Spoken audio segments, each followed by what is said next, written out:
পৃথিবীর কোন সেলুনে শেভ কইরা আপনি দাড়িওয়ালা চেহারার সাথে সৌন্দর্যের টক্করে সৌন্দর্যের পাল্লা দিয়া আপনি নিজেকে উপরে উঠাইতে পারতেন। দাড়িওয়ালা সুন্দর। পৃথিবীর ইতিহাসে একমাত্র ঘটনা যে দাড়িওয়ালা যুবককে দেখে 40 জন সুন্দরী নারী, বংশীয়া নারী, রাজ পরিবারের নারী নিজেদের হাতের আঙ্গুল কেটে ফেলছে। যেই যুবককে দেখে আঙ্গুল কাটছে ওই যুবক দাড়িওয়ালা ছিল। আর এর বিপরীতে এ শেভ করুন না, দাড়ি কাটা, এরকম কোন পুরুষকে দেখে এরকম ঘটনা ঘটছে পৃথিবীতে এমন ইতিহাস রূপকথার মধ্যেও নাই। আরে মানে বানাই না কিচ্ছার মধ্যে এই কথা বুঝেন না আপনার কথা? এটা তো কোরআনে আছে, আর ওইটা কিসের মধ্যে নাই? না না, রাক্ষসের গল্পের মধ্যে এই কথা নাই, ডালিম কুমারের মধ্যে এই কথা নাই, রাজকুমারের গল্পের মধ্যে এগুলো নাই। মৌলানা মুফতি দ্বীন মোহাম্মদ সাহেব আমি শুনতেছিলাম একটা আয়াত পড়ছে, ইয়া আইয়ুহাল ইনসানু মা গাররাকা বিরাব্বিকাল কারীম। রব্বুল আলামিন বলেন, আল্লাহ তাআলা ডাক দিয়ে বলেন, হে মানুষ, আমার মতো দয়ালু মনিব, আমার মতো মেহেরবান মাওলা, আসমান জমিন আর গোটা কায়নাত দিয়ে 24 ঘন্টা যে মনিব, আমি আল্লাহ তোদেরকে লালন পালন করছি। একবার চাঁদ উঠাই, আবার চাঁদ ডুবাই, আবার সূর্য আনি, সূর্য ডুবাই, একবার রাত বানাই, একবার দিন বানাই, একবার আলো দেই, আবার অন্ধকার দেই, একবার রোদ দেই, আবার বৃষ্টি দেই, একবার আলো দেই, আবার বাতাস দেই। আল্লাহ বলেন, এতটা যত্ন করে লালন করছি যেই মনিব, আমার মতো দয়ালু মাওলা, আমার মতো দয়ালু আল্লাহ থেকে তুই বান্দাকে, তুই মানুষকে কে রে ভুলায়া দিল? আমাকে বাদ দিয়ে যার কাছে গেলি বান্দা, বল না বান্দা, আমার চাইতে বেশি কি পেলি তার কাছে? সে তোকে কি দিল? বলো, তোমার সমবয়সী বন্ধু তোমারে কি দিল? উলঙ্গ কতগুলো ছবির দৃশ্য দেখানো ছাড়া, মদের আড্ডা, জুয়ার আড্ডা, নারীর আড্ডা, জিনা ব্যভিচারের আড্ডা ছাড়া তোমার বন্ধু নামের ওই শয়তানে তোমার আর কি দিছে? তুমি বলো, বলো। ওইগুলা তো বন্ধু নামের শয়তান, এগুলা বন্ধু নামের ইবলিস।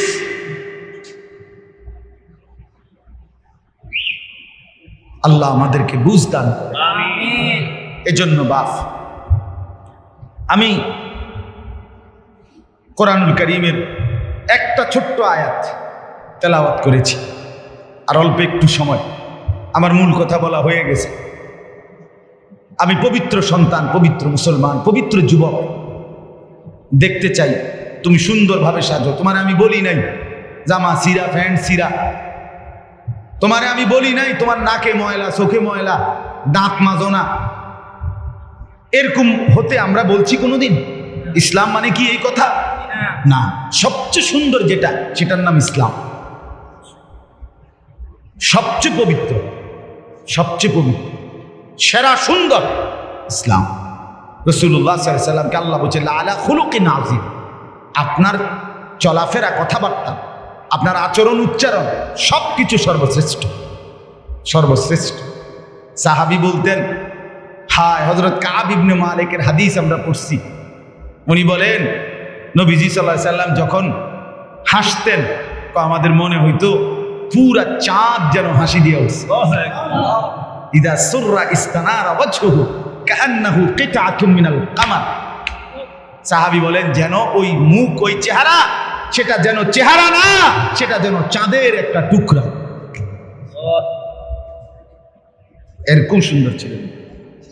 সুবহানাল্লাহ, সুবহানাল্লাহ। তাহলে সেই সৌন্দর্যময় চেহারা তো নিশ্চয়ই দাড়িওয়ালাই ছিল, ঠিক না? কথা কয় না? নবী সাল্লাল্লাহু আলাইহি সাল্লামের সেই পবিত্র সুন্দর চেহারা, সেটা দাড়িওয়ালা ছিল না? তো দাড়িবিহীন চেহারা সুন্দর হয় কেমনে তাইলে বলেন? কোনোভাবেই পৃথিবীর কোন সেলুনে শেভ কইরা আপনি দাড়িওয়ালা চেহারার সাথে সৌন্দর্যের টক্করে, সৌন্দর্যের পাল্লা দিয়া আপনি নিজেকে উপরে উঠাইতে পারতেন। দাড়িওয়ালা সুন্দর। পৃথিবীর ইতিহাসে একমাত্র ঘটনা যে দাড়িওয়ালা যুবককে দেখে 40 জন সুন্দরী নারী, বংশীয়া নারী, রাজ পরিবারের নারী নিজেদের হাতের আঙ্গুল কেটে ফেলছে। যেই যুবককে দেখে আঙ্গুল কাটছে ওই যুবক দাড়িওয়ালা ছিল। আর এর বিপরীতে এ শেভ করুন না, দাড়ি কাটা, এরকম কোন পুরুষকে দেখে এরকম ঘটনা ঘটছে পৃথিবীতে এমন ইতিহাস রূপকথার মধ্যেও নাই। আরে মানে বানাইন না কিচ্ছার মধ্যে এই কথা বুঝেন না আপনার কথা? এটা তো কোরআনে আছে, আর ওইটা কিসের মধ্যে নাই? না না, রাক্ষসের গল্পের মধ্যে এই কথা নাই, ডালিম কুমারের মধ্যে এই কথা নাই, রাজকুমারের গল্পের মধ্যে এগুলো নাই। ছোটবেলায় আমরা গল্প পড়ছি না, ডালিম কুমারের গল্প আমি পড়ছি স্কুলের বইয়ে, কোন ক্লাসে জানি পড়ছি। এই ছোটবেলায় আমরা গল্প শুনতাম, এই একরকম গল্প সবই। রাজা ছিল, রাজার ফুতা ছিল, যাইতে যাইতে যাইতে যাইতে জঙ্গলে গেছে, জঙ্গলে গিয়া দেখছে বিল্ডিং, বিল্ডিং এর ভিতরে দেখছে রাজকুমারী ঘুম যায়। রাজকুমারীরে উড়াইয়া কইছে আমি তোমার বিয়া করবো। তখন আবার এদুর বালা ছিল যে তুই বিয়ে করবি, আগের কিচ্ছার মধ্যে বিয়ে করতো, হেদুরে নাই আর আরো হাগায় গেছে। তো আল্লাহ তাআলা বলেন, প্রিয় ভাই আমার, বাবা আমার, সবাই মিলে দেখি এই একটা আয়াত শুরু, সূরা তাওবা 11 নম্বর পারা 9 নম্বর সূরা। এই সূরার 119 নম্বর আয়াত আল্লাহ তাআলা বলেন, ইয়া আইয়ুহাল্লাযীনা আমানু ইত্তাকুল্লাহ, ইয়া আইয়ুহাল্লাযীনা আমানু ইত্তাকুল্লাহ ওয়া কুনু মা'আস সাদিকিন। এই দুর্গত আল্লাহ তাআলা বলেন, হে ঈমানদারগণ, হে মুমিনগণ, তোমরা যারা নিজেদেরকে পরিচয় দাও ঈমানদার, আমি আল্লাহ তোমাদেরকে তোমাদের ঈমানের সাথে জান্নাতে যাওয়ার জন্য আরেকটা জিনিস অর্জন করতে বলতেছি, ইত্তাকুল্লাহ, সেটা হলো তাকওয়া অবলম্বন করো। কি অবলম্বন করো বলেন? এই দুইটা জিনিস। আল্লাহ বলেন জান্নাতের আশায়তেই তুমি ঈমান আনছো, জাহান্নাম থেকে বাঁচার জন্যই তুমি ঈমান আনছো, আমি আল্লাহর ভয়েই তুমি ঈমান আনছো, কাজে এটা আমি নিলাম, ঠিক আছে, ওকে, ঈমান ঠিক আছে, নিলাম। কারণ ঈমানবিহীন জান্নাতে কেউ যাইতে পারে না। পৃথিবীর যদি গোটা পৃথিবীও কেউ দান করে, গোটা পৃথিবীতে মানব সেবায় যদি কেউ 1 নম্বরও হয়, কিন্তু ঈমান যদি না থাকে, তাইলে সে আখিরাতে তার 1 কানা করি বিনিময় পাবেন, বিনিময় পাবেন। সে এবারে যত বড় দানশীল দানবীর মহানুভব দানবীর হয় হোক, কিন্তু ঈমান ব্যতীত আখিরাতে পরকালের কি নাই? কোনো পুরস্কার নাই। পরকালের পুরস্কার, পরকালের জান্নাত, পরকালের বিনিময়ের জন্য 100 প্রথমত জরুরি কি? ঈমান। বলে না ভাই, কি? ঈমান। ঈমান, ঈমান যেন না হারায়, ঈমান যেন না হারায়। তাইলে চোখ বন্ধ করলে বাকিটা হতাশা, লাঞ্ছনা, দুর্ভোগ ছাড়া আর কিছু দুনিয়া ভোগ করতে পারবে।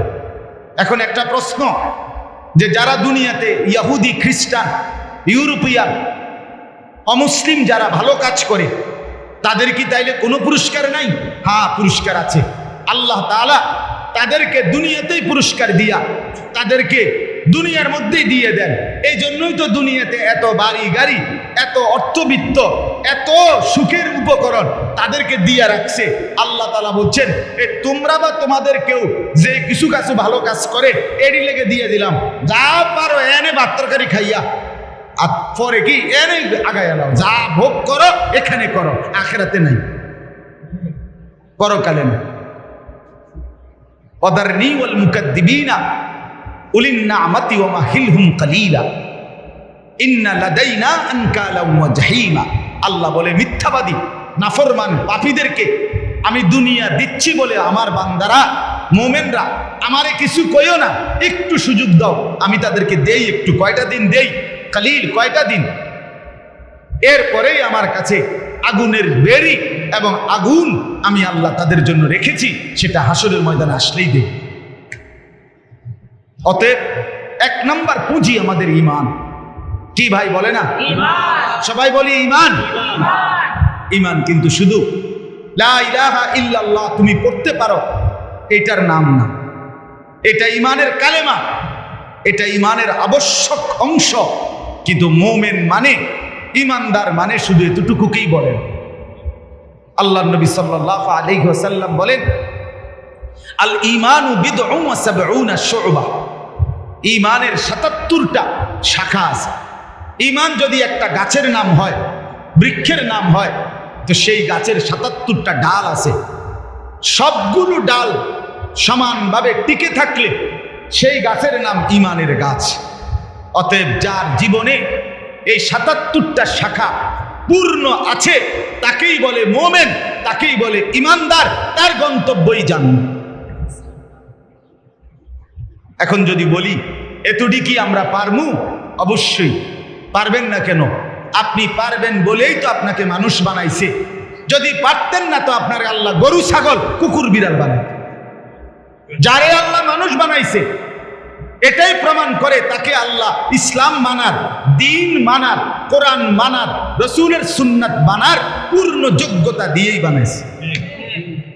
আজ আমরা গাফলত করে করে শেষ করে দিলাম। আর কি, মা বাপও বুঝলো না, সন্তানও বুঝলো, ছেলেরা তোমরাও বুঝলা না।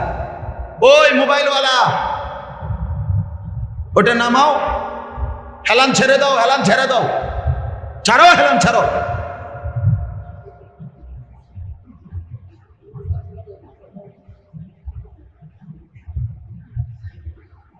সুদা আমার কোনো অসুবিধা নাই, যার অসুবিধা সে চলে যাও।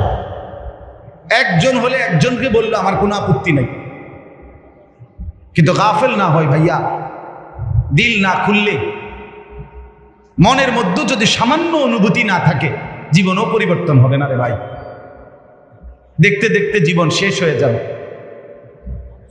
দেখতে দেখতে প্রতিদিন বাংলাদেশের একেবারে জরিপ এটা, বাংলাদেশে প্রতিদিন মৃত্যুবরণকারীদের সংখ্যার মধ্যে যুবকের সংখ্যা বেশি। প্রতিদিন আমি নিজে পত্রিকায় পড়ছি, প্রতিদিন বাংলাদেশে গড়ে 5 থেকে 6 জন মোটরসাইকেল অ্যাক্সিডেন্টে যুবক মারা যায় কিংবা প্রচন্ড আহত হয়। কারণ বর্তমানের যুবকরা আপনার পাগলের মতো, মাতালের মতো, পাগলা কুকুরের মতো মোটরসাইকেল চালায়, লং ড্রাইভ করে। এটা খেয়াল করা, এটা একটা নিকৃষ্ট বদভ্যাস। কেন? এটা আত্মহত্যার পূর্ব প্রস্তুতি, অর্থাৎ নিজের হাতে নিজেকে ধ্বংস করে দেওয়া। সে না জানে অ্যাক্সিডেন্ট হবে, কি দরকার এই মাতালের মতো চালানো? শুধুই কেবল এই দ্রুত গতিতে দুই পাশের কেউ দেখবে বলে, দেখছো তুই কি জোরে চালায়, এটা কইতে কইতে তো তুই হারিয়ে গেছ, তাই কইব কোন সময়? কথা বলতেন না এমনি, এটা বলতে বলতেই তো হেঁটে গেছে গা, এত জোরে চালাইছি, এটা হুইনবার তো টাইম নেই হেঁটে। তো তোমার যে মানুষে কত বালা কইব, তুমি তো কত খারাইলে না, কইতো তুমি তো দাঁড়াইলাও না। বলে হায় হায়। সেদিন আমি গত সপ্তাহে খুলনা থেকে আসছিলাম, 1 সপ্তাহ ছিলাম। এই তখন দেখছি পদ্মা সেতুর পরে শত শত ছেলে, শত শত, রাত 2টা বাজে তখন শুক্রবার, কয়েকশো ছেলেরে দেখছি, সবগুলো মোটরসাইকেল চালাইতে আছে জোরে জোরে, এবং প্রায় অধিকাংশ গুলোর পিছনে একটা একটা যুবতী মেয়ে আছে। রাতের 2টা বাজে তো।